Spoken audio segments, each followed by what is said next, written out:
Би Жаргал сайхан байна. Та юу чадхаа, юу байгаагаараа, хаа байгаа газараа хичээнгүйлэн хий.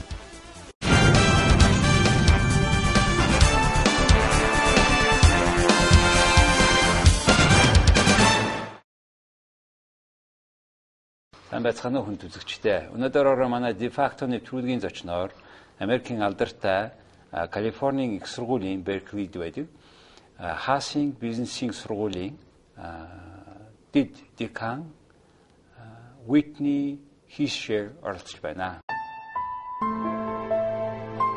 Berkeley дахь Калифорни их сургуулийн харьяа Haas бизнесийн сургуулийн дэд декан Whitney Hiescher. Тэрээр 2004 оноос хойш Haas сургууль ажиллаж байгаа бөгөөд дотоодын болон гадаадын үйлчлүүлэгч нарт зориулан хүний нөөцийн капиталын талаар зөвлөгөө өгөх, хүний нөөцийн тулгамдсан асуудлуудыг шийдвэрлэх боловсролын хөтөл боловсруулах чиглэлээр ажиллаж байна. Түүний гол үйлчлүүлэгч нар нь Норвегийн Statoil, DNV компани, Оросын холбооны улс Сингапур, Тайван, Хонконг, Хятадын их сургуулиуд юм а. Тэрээр өмнө нь Нидерланд, Их Британи, Португал, Испани томоохон банкуудад ажиллаж байсан туршлагатай. Whitney Стэнфордын их сургуулийг олон улсын харилцааны бакалавр, Haas-ийн бизнесийн сургуулийг бизнесийн удирдлагын мастер зэрэгтээ төгссөн. Нөхөр 2 хүүхэдтэй, чөлөө цагаараа морь унах дуртай. Good evening. Good evening. It's a pleasure to be here. Thank you for coming to our program. Thank you. I'm delighted. And you are now with the mission to have the first executive program, executive education training in Mongolia. Please tell us about that program. Yes. Actually, we're just finishing today with Paul Tiffany, professor from Haas, teaching strategic thinking and management. We've coordinated that with Newcomb and the American University of Mongolia. And we had attendees from a number of both Mongolian as well as international companies. These are senior executives, and the goal is to give them tools that they'll go back and immediately implement in their jobs. I understand there was a great demand. How many companies, executives are there? We started with 35, and by the morning of the first day, 41 were in the room, so it was oversold.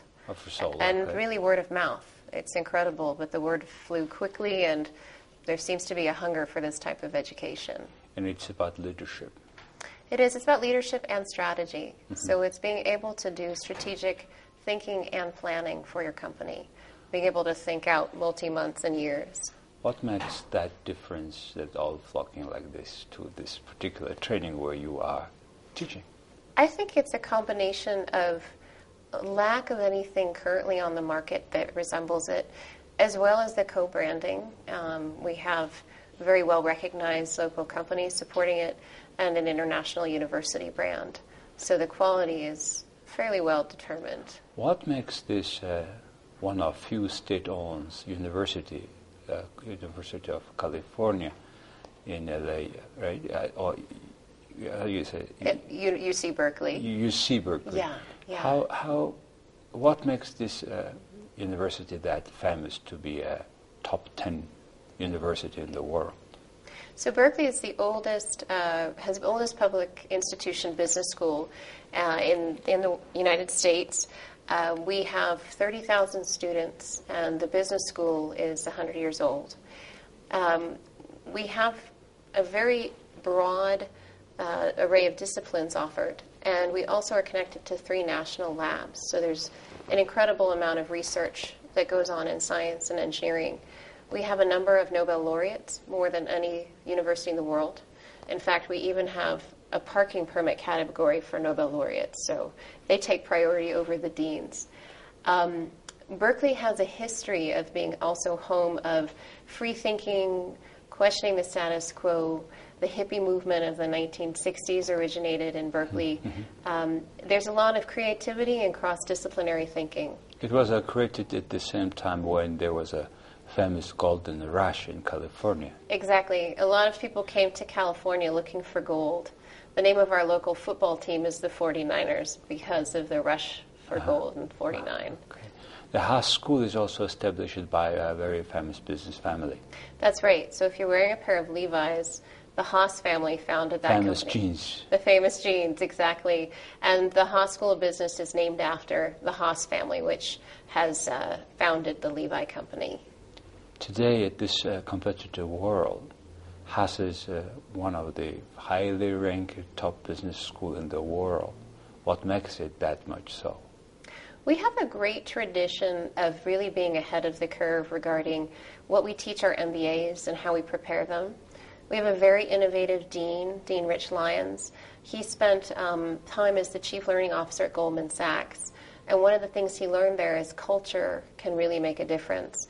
So he's implemented 4 what we call guiding principles that really guide what we do on a daily basis. One is about having confidence, but without having what we call an attitude or a high ego. We don't graduate MBAs that demand the corner office and think they know everything. Their journey's just begun, and they need to get their hands dirty to really learn. We also think beyond yourself. There's a strong social mission for the school, giving back to the community, strong international development focus, as well as around CSR. We also question the status quo and students always. Mm-hmm. You are in charge of executive education, executive training of this famous school. What is this about? Please tell us. Yes. So executive education is basically non-degree programs for executives. So we do short courses that are for individuals to attend between 2 to 5 days, as well as designed custom programs for companies. Mm-hmm. So we work with a number of international companies looking at business changes or impacts they want to make, and then we structure a program with faculty and executives that helps meet those metrics, basically focusing on return on investment. Okay. And please introduce the famous graduates of the schools. A few of them name, and if there is any Mongolian also. Absolutely. Well, I'll start with the Mongolian graduate because that's actually how I was connected here. So the CEO of Easiness Airways, Mushuk, is that correctly? Mushuk is a Haas graduate. And actually he contacted us because he had a favorite professor whom he wanted to bring back and do a customized training at Newcomb. And that's how the relationship started. Wonderful. How about the Silicon Valley graduate, those who is working in big businesses? Yeah, absolutely. Well, we recently had a Nobel laureate, so we now have 2 for the school. Oliver Williamson is one of our faculty, and he's recently won a Nobel Prize for his work. The CEO of Intel is a Berkeley grad, Paul Odolini. And pretty much any big company in Silicon Valley has Haas graduates in their leadership.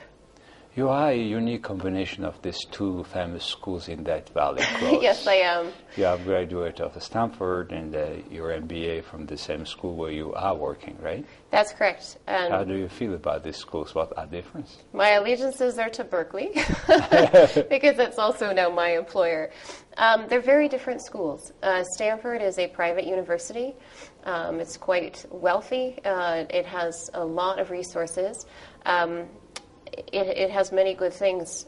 Berkeley is public institution. It's entrepreneurial. It's scrappy. Mm-hmm. We don't have a lot of resources, so we have to think out of the box. And I love it. I grew up in Berkeley. My parents are graduates of Berkeley, so I have a very strong emotional connection to it as well. You are the local girl there. I am. Okay. I am. I've lived all over the world, but I came back to Berkeley. Well, speaking about all over the world, you have been working for KPMG. That's right. So I worked for KPMG as a consultant both in San Francisco as well as in London, and then also for ABN AMRO Bank in Amsterdam, Spain, and Portugal. You were working for a certain project in Chile. That's right. So both my husband and I worked for the Endeavor Initiative, which was founded to encourage entrepreneurship in developing countries. And so he and I both spent quite a bit of time there, bringing network connections and skill sets to entrepreneurs in Latin America to help them globalize their businesses. Speaking about education features or necessities or differences in developing countries, what do you observe? And in general in the developing countries, in Mongolia in particular? Sure. So it's a great question. In developing countries, I think there's a lot more informal education and much more reliance on family businesses. So many businesses are passed down the generations and people learn the ropes, but because they don't have formal business education, what they miss is both a larger international network as well as a resource they can go to for connections, for employees for ongoing training.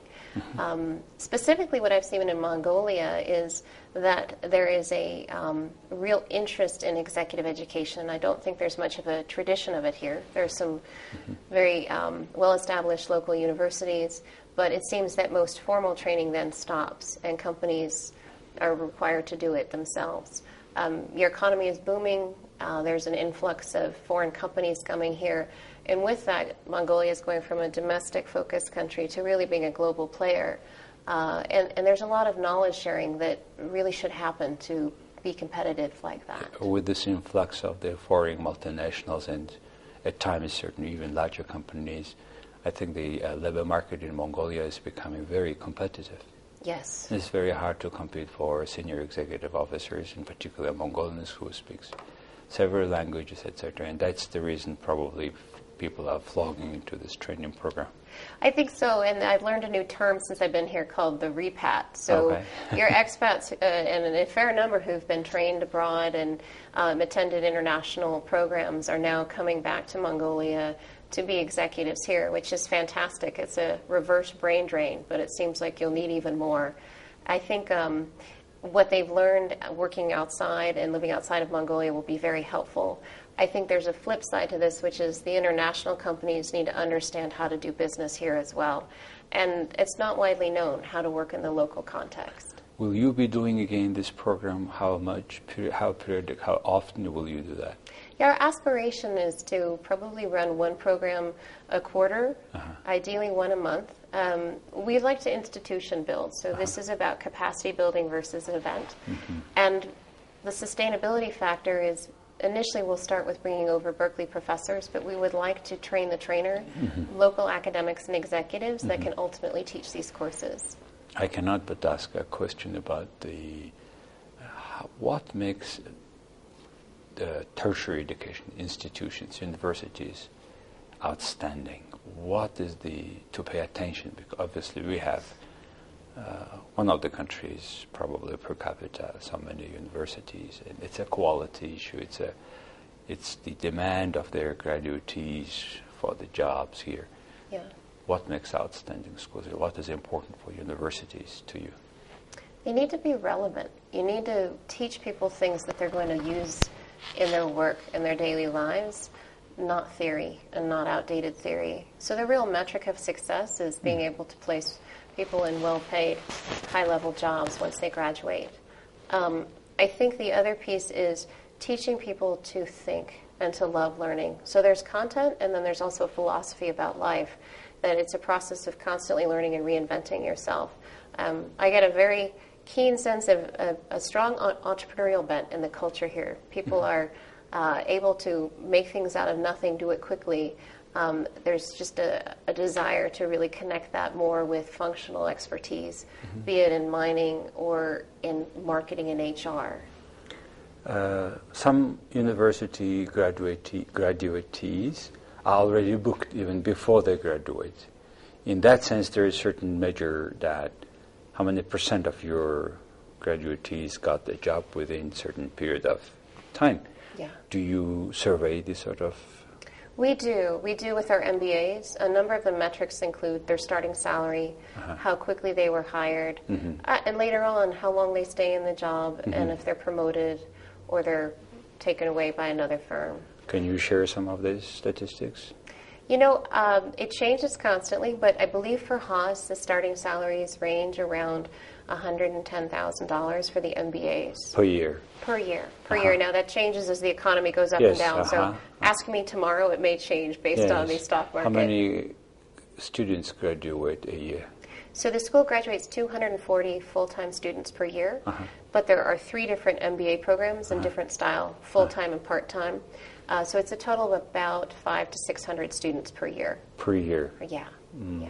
Total university? So for the total business school, the larger university has over 30,000 students. So it's much, much larger. Yeah. And obviously MBA is not only education itself, it's also a character matter, right? Your people's skills, etc. Yes. In that sense, how you consider the importance of technical skills and combined with people skills? Oh, it's essential. And so much of the business, particularly in executive education, is around teaching management and leadership skills to technical, scientific experts. The Silicon Valley is home of many major technology companies.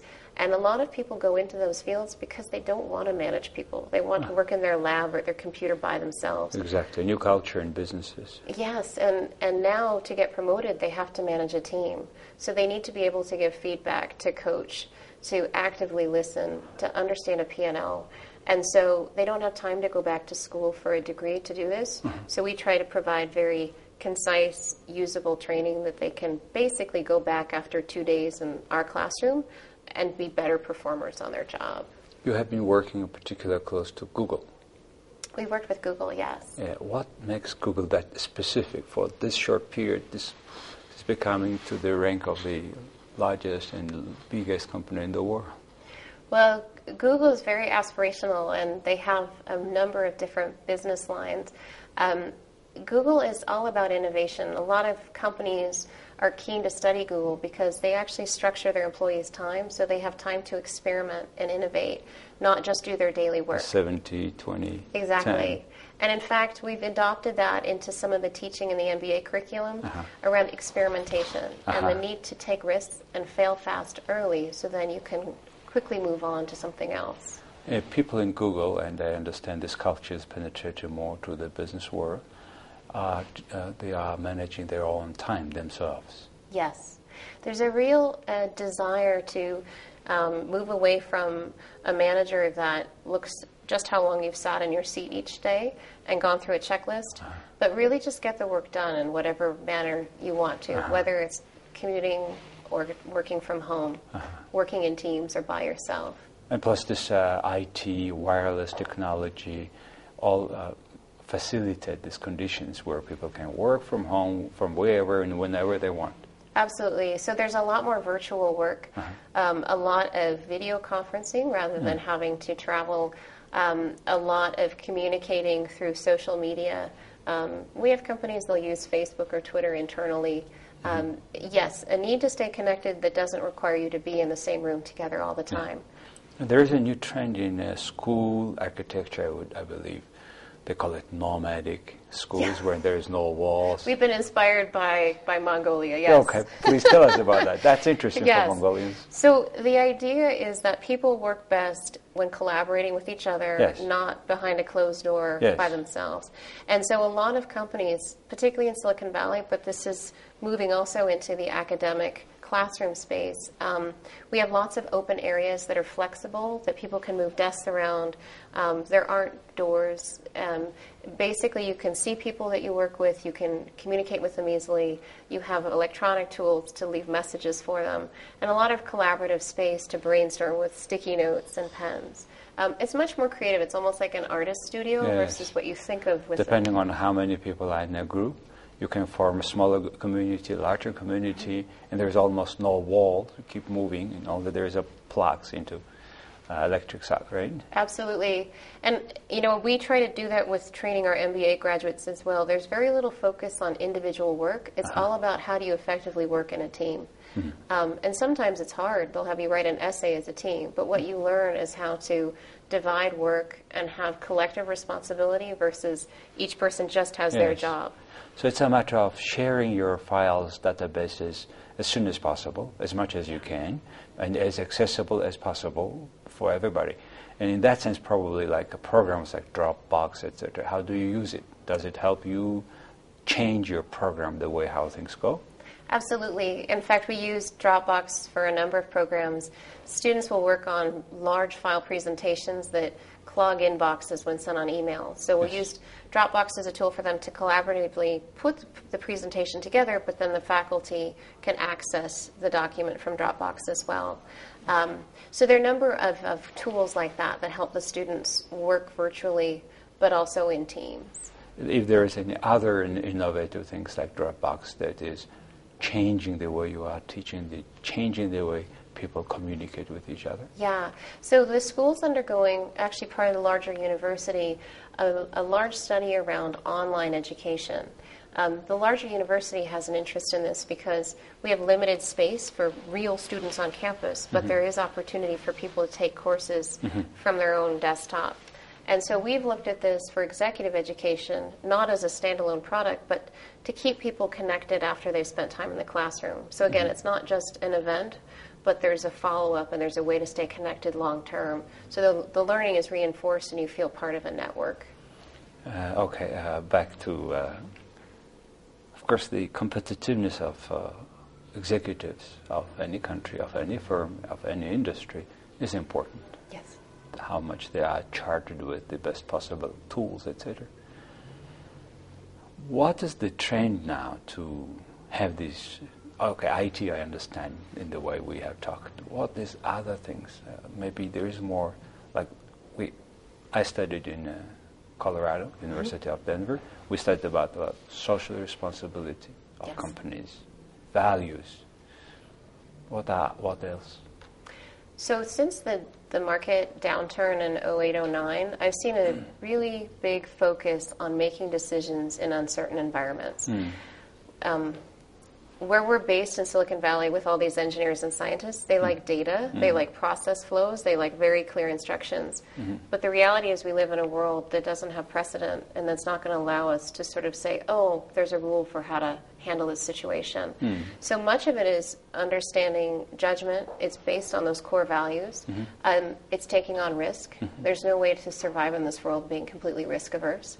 And to understand that strategy may change day to day because the world does, and you'll just have to be flexible with it. So we have a couple faculty that have some innovative takes on this. One is super flexibility, the concept of super flexible organizations. Okay. It's also a mindset as a leader. Yes. 1 minute you're thinking 30,000 feet about your corporate strategy. The next you're talking one-on-one to an employee who might have a problem that they want to leave their job and you need to talk them out of it. On the ground. Exactly. So your mind is doing mental gymnastics, and that's an essential skill going forward. Super flexibility. Super flexibility. That sounds good. Professor Homa Barami. The other is open innovation. We have a professor named Hank Chesbrough who coined the term. And it's about getting away from patent trolling, patent hoarding, and sharing IP and information. It's about not making everything develop within a company in its own research arm, but actually collaborating and pulling it from others. Wow. Do what you do best, and then pull or outsource where you can. Do you pursue this concept of balanced scorecard? We have clients that also have requested that we teach it and make it part of programs. Yes. Probably additional more IT accent to that. Definitely. And with improved databases and IT reporting, there are a lot more metrics and hopefully accuracy that we can get from that. Now, an interesting kind of flip side to that is that we hear from executives, and this is more for the MBAs. Well, I get these MBAs, and they don't understand how to interpret all the data. There's so much data. They think I just push a button, get the report, and I'll hand it to my boss. They have stopped thinking. You need to teach them how to look at large amounts of information and quickly summarize what's important. Process them. Yes. And of course, we cannot go without the content of environment. Yes. Nature changes, in particular in this country. Now we are developing, producing a lot of mineral wealth out the ground. But the issue of what kind of impact it could be on the way we live, local people, environment. What is your take on that? It's it's a very common problem in the extractives industry, and it's one that requires deep understanding of stakeholder management. So we have a long history of focusing on sustainability, both in the business school as well as our schools of engineering, focusing on the technical side. What I've observed here is there's a strong pride in the beauty of the country here, and concern about what mining can do to it. And I think, similar to what I've seen with some of my oil clients, the key to success will be engaging local community. And it also sounds like the government's developing some strong policies around tree replanting, water preservation, and also engagement with the local community. I would be that part of programs where companies are very nature friendly. Yeah. This sort of programs will be also very helpful to the content of your training in Mongolia. Yes. And probably down the road you may have more flexible, adjustable programs to Mongolian conditions. Anyway, you are equestrian. Yes, I am. How come? You know, I was bitten by the bug at the age of 8, and I haven't stopped. I love horses. It's a big part of my life. When I was at Stanford, I was on the equestrian team and competed.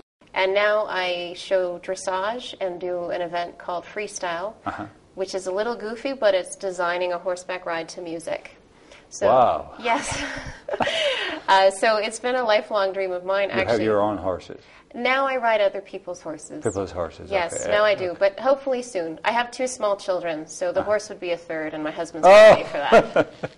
But it's been a lifelong dream to come to Mongolia because you are the original horse people. So I'm Yes, our culture is inseparable from horses. Absolutely. And it's a lot part of our national, the way we think, the way we move, a lot connected with this particular creature. Yes. And we love them. And I hope you will have a chance to ride a horse here. I'm planning on it. All right. And I should add, too, there's an interesting connection between business leadership training and horses that has started in the U.S. and it's going global. It's called Equine Guided Education. And it's taking executives, they don't ride the horses, but they work with them on the ground to really understand how to be calm and how to communicate non-verbally. And it's fascinating, but people that are incredibly confident in the boardroom will fall apart around But that horse. part is very well done in here, I believe. Every Mongolian is sure. ride a horse. You're well ahead of this. This will be how you achieve global dominance. That's an interesting combination. Well, thank you very much for coming to this program, to the country, first of all, doing this interesting program, and will be, I think, very important impact on our executive education, which will be resulted in better output and outcome. Thank you very much for coming to Mongolia, and I would like to see again, say after certain rows of your series of your training. Very good. Well, it's really a pleasure, and I hope this is the first of many trips. And as we say at Berkeley, go Bears. This is, okay. From our school. All right.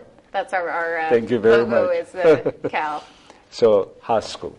Exactly. This is right. Thank you very much. Whitney. Thank Pleasure. you.